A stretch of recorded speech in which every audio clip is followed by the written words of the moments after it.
DSC చుట్టూ నడుస్తున్న political fight ఇప్పట్లో ఆగేలా కనిపించట్లేదు. టీచర్ ఉద్యోగాల భర్తీలో తప్పులు జరిగాయి. నేతలు డబ్బులు దండుకొని అనర్హులకు ఉద్యోగాలు ఇచ్చారంటూ వైసీపీ నేతలు ఆరోపిస్తూ మరోసారి ఉద్యమానికి శ్రీకారం చుట్టారు. అయితే బట్ట కాల్చి మీదేయడం కాదు, దమ్ముంటే నిరూపించాలంటూ సవాల్ చేస్తున్నారు టీడీపీ నేతలు.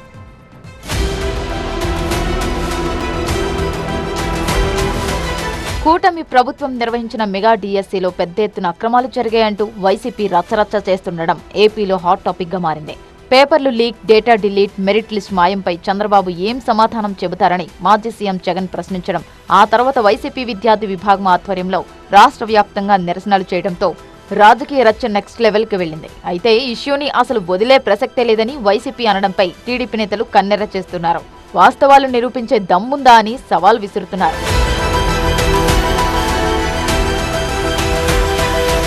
ఏపీలో అలజడి సృష్టించడం తప్ప మరేం తెలియదంటూ వైసీపీపై మరోసారి కన్నెర్ర చేశారు టీడీపీ ఎమ్మెల్సీ భూమిరెడ్డి రామగోపాల్ రెడ్డి. నీతి నిజాయితీగా డిఎస్సీ జరిగిందన్నారు. ఒక్క రూపాయి అవినీతి కూడా జరగలేదన్నారు. పేపర్లో చూసి రాసినారు, లేకుంటే కాపీయింగ్ జరిగిందని. ఇదో 10వ తరగతి పరీక్షలు, లేకుంటే ఇంటర్మీడియట్ 5వ తరగతి పరీక్షలు కాదు. దాంట్లో అయితే ఎవరు ఎంతమంది పాస్ అయినా కూడా ఇబ్బంది.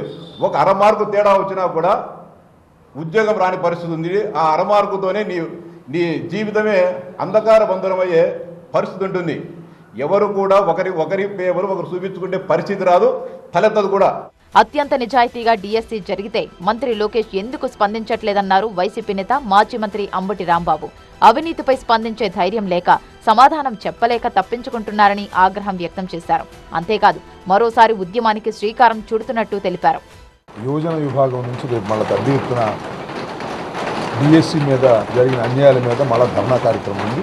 ఈ ధర్నా కార్యక్రమం చేసిన తర్వాత ఏదో కేసులు పెట్టే కార్యక్రమం చేస్తున్నారు. సమాధానం చెప్పలేని దశలో ఉన్నారు. మొత్తంగా పొలిటికల్ రచ్చకు కారణమైన డిఎస్సీ నియామకాలకు ఎండ్ కార్డ్ ఎక్కడ పడుతుందో, దీనివల్ల ఎవరికి డ్యామేజ్ అవుతుందో చూడాలి మరి.